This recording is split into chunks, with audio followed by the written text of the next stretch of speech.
Thousand Sons Codex has been out in the wilds of Warhammer 40k for a while now.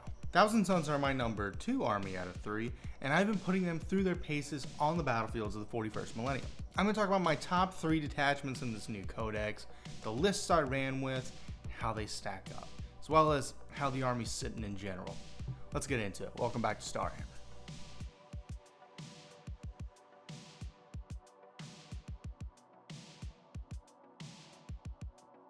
In between my classes over the summer, I've had to get my games in. Most of those games have been with the new Thousand Sons. I've run them against Necrons, Blood Angels, Imperial Fists, Space Wolves, and Chaos Space Marines. While I can't say there was a ton of variety in opponents, it did give me a chance to actually see what these new rules and detachments can do. So let's start off with the army rule, Cabal Sorcerers. Cabal Sorcerers consists of a series of ritual spells that the psychers in your army can manifest to do a few different things. Hit rerolls, dishing out mortal wounds, extra AP, that sort of stuff. Previously, you got to do these on a point system. Sorcerers would generate X amount of Cabal points on your turn, you could spend them at the appropriate time, and they would persist until your next turn when you added them up again.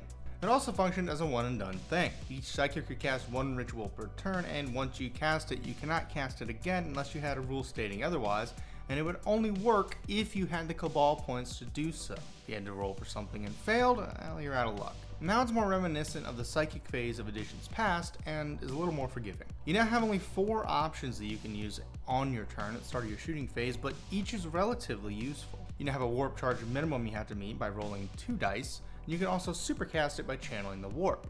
This adds 1 more die to your dice pool, and you can do it after the roll, and it can help you get that supercharge bonus by meeting a certain threshold. Anyway, some characters like Magnus add a certain amount to your casting rolls and allow you to cast more than 1 ritual on your turn. Otherwise, 1 sorcerer can attempt a given ritual per turn. If they fail, they can always try to cast another one, or you can try to cast that same failed ritual with a different psyker. Be warned that if you channel the warp and roll doubles or triples, your caster takes D3 mortals. It's not a big deal to someone like Magnus, but can easily cause a lesser mage's head to explode, and then you're down a sorcerer. Your ritual options start off with Destiny's Ruin, which allows for hit rerolls of 1 or full hit rerolls on a supercast on the target unit for your entire army that phase. Temporal Surge can let you make a move of D6 in your shooting phase or a flat 6 on a supercast, but does remove the ability to charge per turn. I would absolutely channel the warp on this to get that maximum move, and with such a low warp charge, that's pretty easy to do. Doombolt is the classic dishing out of mortal wounds, but it has changed a little bit. Your target can now only be within 12 to 24 inches away, not attached character or low knock. A minimum cast grants D3 mortals or D3 plus 3 on a supercast. It certainly took a nerf, and it functions more as a support tool now than something that is one-tapping units. That's fine, but this kind of sucks to use against Necrons, especially on a low roll since they'll just reanimate it anyway. Finally, Twist of Fate is a super cool one in that it allows you to get an extra AP against a target for your entire army, or 2 extra on a max cast. Pretty self-explanatory, but this will wreck infantry targets and stuff without an invuln save. Talk about this more in a second. Another one absolutely worth channeling the warp on.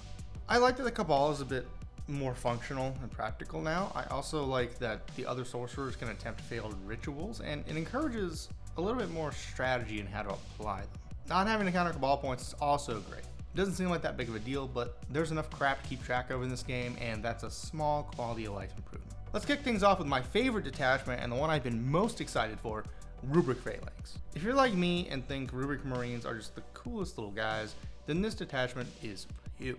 The detachment rules allows you to get a +1 to save against damage 1 weapons. If you're familiar with Space Marine Heavy Intercessors, be familiar with this, it's the exact same rule. Often giving you a 2-up save against those sorts of weapons in cover, or helping you rely on your default most of the other times, and negating that incoming AP. That's pretty goddamn good, especially against Space Marines with bolt weapons. A lot of infantry is going to have damage 1 guns, so this makes your rubrics quite a bit tankier and much more lethal once they get to shoot back.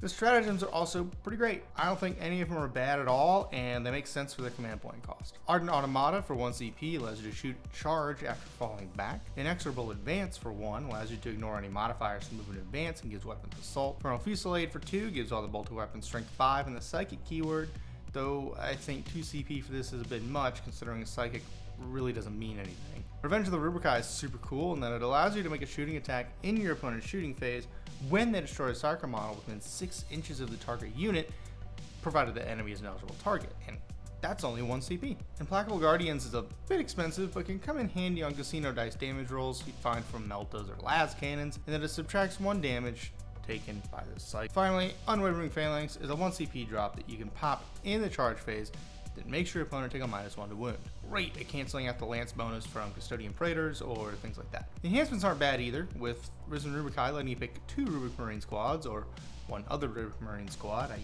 Scarab Terminators, and give them Infiltrator. Arcane Thralls lets Rubrics within 9 inches of the bear reroll Battle Shock. Lord of the Rubrikai gives models in that unit a +1 to hit. And Stave Abominus gives the bear's melee weapons sustained D3 and dev wounds, which is really great to put on a Terminator Sorcerer or really any Psyker characters. It's just great all around. Not a ton to say on enhancements.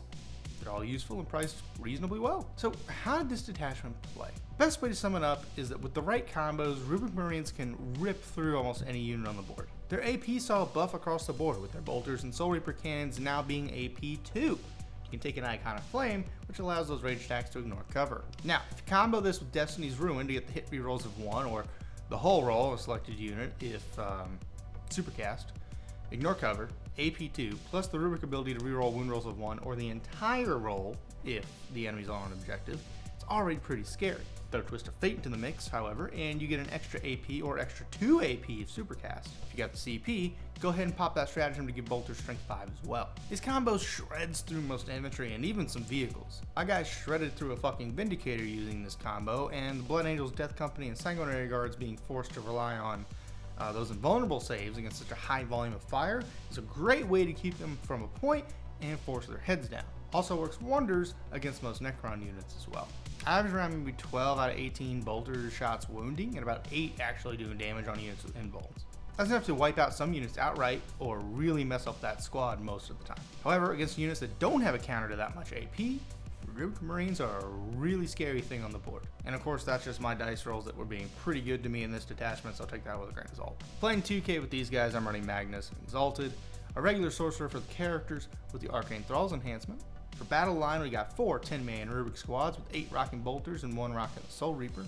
For other units, we've got 2x10 Zangors for cushion and point holding, a Hellbrood, no it's not meta, no I don't care, Scarab Termies with a cannon and rocket, the Mutilith Vortex Beast, and some Chaos Spawn to hang out on the back point. This list went head to head against Imperial Fist running Gladius, but kind of fell off at the end once I started losing Rubric unit. Against Blood Angels, it started off weak as I got trapped in my deployment zone turn 1, but they managed to fight their way out and come out on top. The Rubrics do a great job of killing things, but this list is super countered by good melee, I think. And if you can do what I did and fall back and shoot and roll decent on saves, you can make up for that. Of course, that's if the change of ways favors your dice rolls. Against Space Wolves and CSM, this detachment just seems to chew right through them. Generally speaking, this list is about getting into a good position and going absolutely crazy with firepower. It's about hitting as hard as you can and then moving in to start scoring primary. This is easier against Necrons and Space Marines that aren't like Blood Angels that move 12 plus inches on their turn, but regardless, this detachment was built for total annihilation of your enemy, and it does a fantastic job of it. I think I used almost every stratagem at least once during my games, and they all served me pretty well. Rubric Phalanx is Thousand Suns at its best,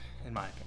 I know I'm biased to Rubrics, but I don't exaggerate when I say that this is the best detachment in Codex and how I like to play T-Suns, and it's the one I've won the most games with. The next attachment is Change Host of Deceit. It's neck and neck with the Rubric one. Pay attention to Meta Watch, you notice this is what's dominating for T-Suns right now, and that's for a very good reason. This detachment relies on a bit of teamwork between the Thousand Suns and their demonic allies. Your detachment rules a two-parter. Thousand Suns getting a 4-up invuln against ranged attacks if they're within 6 inches of a demonic unit, while your demons are granted the ability to ritual cast, provided they're within 6 inches of a Thousand Suns Psyker unit. Depending on your game size, you can take X amount of demonic units in your army. You can see here, but for my games, I was at Strike Force level. Stratagems are pretty alright, though most of them are to be used on your opponent's turn. So Force Veil is 1 CP that can be used in either your opponent's shooting phase or fight phase on either type of unit. It makes the enemy take a -1 to hit for the phase. Deceptive Glamour is 2 CP and is actually pretty interesting. In your fight phase, you can essentially force your enemy to attack a demon unit like Zangors or something instead of your T-Suns unit. They have to be an eligible target, of course, but it'll buy you Rubrics or whoever else some time while a chaff unit eats up those attacks. Ethereal Phantasm is 1 CP, triggered after an enemy ends a normal advance or fallback move and lets a demon unit make a reactionary move of D6 or a flat 6 inches if within 6 inches of another Thousand Suns, provided target isn't engaged. Clever little 666 text in there, did you catch that? Fractal Disjunction is 1 CP for your opponent's shooting phase and gives a demonic unit, excluding monsters, Lone Op basic. Can't be targeted within 18 inches. This saved my ass more than a few times. Cabal Sorcerer's Bleed is for 1 in your opponent's charge phase for either type of friendly unit and makes the enemy take a -2 to their charge roll after they select their target. Very useful against Blood Angels and Scorpic Destroyers, but isn't cumulative with other charge modifiers. Lastly, Glimmershift Portal is for 1 at the end of your enemy's fight phase, and it allows you to pull 2 non-monster demon units, or 1 monster demon unit, into strategic reserves, provided they're within 3 inches of all enemy units. I didn't use this one often, but it could help get you out of a pinch. The enhancements are probably my biggest gripe with this detachment, and they're kinda lame. Nether Shriek Mind Eater sounds cool as hell, but all it does for 10 points is force Battle Shock in your shooting phase at someone within 12 inches of the barrel, making them take 3 mortals if they fail. This isn't all that useful in fighting Space Marines or Necrons, as they're needing a 6 up to pass, and that's a super low bar. I could see it really fucking up Guardsmen or Gene Stealers or something, but if they could buff the points cost to make them also take a -X to the roll, I think this would be a lot better. Diabolic Savant is probably one of the most useful enhancements. For 20 points, it gives the bearer a +1 to psychic tests when you channel the warp. Definitely makes taking the tests a little more worth it. Duplicitous Malediction for 15 for T-Sons or Lord of Change only lets you take 3 units at the start of the battle after deployment and redeploy those units, or put them in a strategic reserve, no matter how much you already have in there. Not terrible. This can certainly throw off any plans your opponent may have had. It can help you screen better or fix an oopsie if you messed up in deployment. However, it is a one and done deal. Lastly, Tome of True Names gives the bearer a once per battle 2-up invuln save at the start of any phase that lasts the whole phase. Nothing crazy for 20 points, but it has came in clutch with the Zangor Shaman. When playing this attachment, it forces you to play a much more tight-knit team than you otherwise might.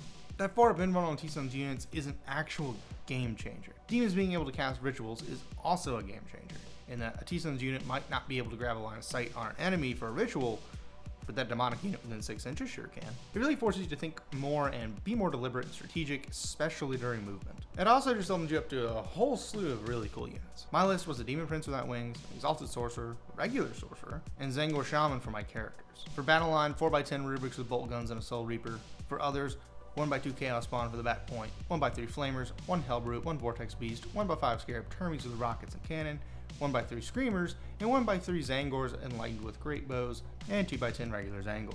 That's a whopping 82 models on the board, allowing you to keep pace with Horde armies like Guard or Tyranids relatively easily. So this has a little bit of everything from overwhelming firepower to meat shield walls, all the way to precision and anti-vehicle/monster. It's a very well-rounded list, and while I haven't won with it yet, I have come very close. I really enjoy the level of variety and depth this detachment gives, and I totally understand why it's crushing it in tournaments. There's also just something really neat about seeing your rubrics rushing up the field with all these demons.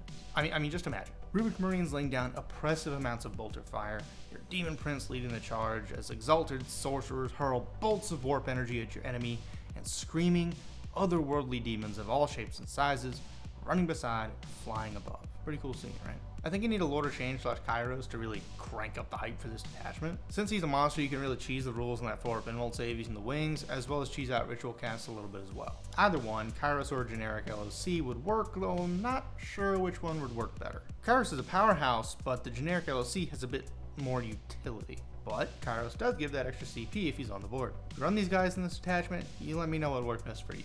Lastly, we've got Grand Coven. In short, this is Gladius Task Force for Sorcerers. If you remember, the index detachment for D-Sons had you pick a buff that lasted through each turn that would apply to your psychic weapons. That's dev wounds, lethal hits, shit like that. Sort of the same deal here, except you only get to pick one for a turn and then can't use it again. You only get to pick 3, so you don't even have enough to last you the whole game. You've got adding 6 inches of range, dev wounds, and +1 to wound. Now these aren't bad in of themselves, but only being able to use one of these for everyone once per battle can make the experience really difficult, especially if you're getting your ass handed to you.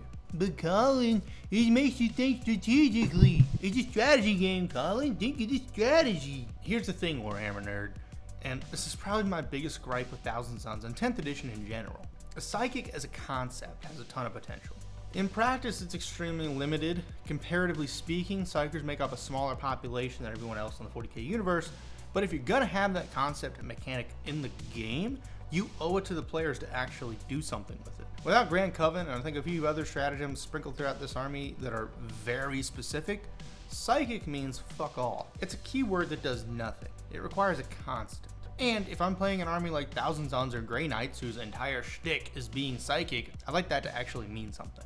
Maybe Psychers get a +1 to wound on Psychic weapons across the board, kind of like how Codex compliant chapters get to have that on their Oath of Moment. for Space Marines, or maybe allow Psykers to mark targets for other units to give them +1 to hit or wound in the spirit of marker like the Tau have. There's probably a few different ways you can do this, but the point remains that outside of this detachment, you may as well not even care about psychic weapons. Now, you do need Psykers to cast rituals, but that doesn't really have anything to do with the context of the psychic weapons these Psykers are equipped with. Two totally different things. Anyway, the stratagems are alright. Psychic Dominion is 1 CP for any phase after a unit of yours has been targeted, and gives all attacks made against your unit that are psychic the hazardous keyword, as well as giving you a 4-up invul saving a psychic attack. It's pretty fucking useless, at least to me. I've only encountered Psykers twice, and that was 2 characters. Might be useful against Grey Knights, but outside of that I can't really think of a use for it. Destined by Fate makes a return for 1 CP, just after you fail to save, letting you change the damage characteristic on attack that got through 0. Really good at taking a massive dump on something like the last cannon shot that gets through on Magnus, or another unit you care about. Great way to piss off your opponent by just saying, I cast nuh-uh. Egotistical Power is 1 CP in your command phase that basically lets you pick a different psychic buff that applies to a target unit instead of what you already have selected, even if you already used it. Desecration of Worlds for 1 CP sounds way cooler than it actually is, but it just gives you sticky objectives, and yeah, you can never go wrong with those. Actually, the most useful thing in this whole detachment. Arcane Focus for 1 CP in the shooting phase that lets you reroll the d6 you've used for ritual casting, even the channeling the Warp one. Finally, Devastating Sorcery is 2 CP in your shooting phase. It has 9 inches to psychic attacks for this unit and lets you get full rerolls on top of it. I think 2 CP is a pretty good cost for this, especially since you're going to be using it on a unit like Magnus that's already a powerhouse in the first place. Enhancements are a bit on the pricier side. Starting with Lord of Forbidden Lore for 20 that adds 6 inches to ritual range. Short and simple, quite a handy enhancement. Incandeum is for 15 that lets you cast Doombolt twice in a phase, though it's for 1 use only. Umbalefic Crystal is for 20 that lets you beam a unit off the field in strategic reserves, provided they aren't engaged, once per battle. Finally, Eldritch Vortex of Taff adds 1 to the strength and damage of the bearer's psychic weapons for 25 points, which is a bit on the expensive side, if you ask me.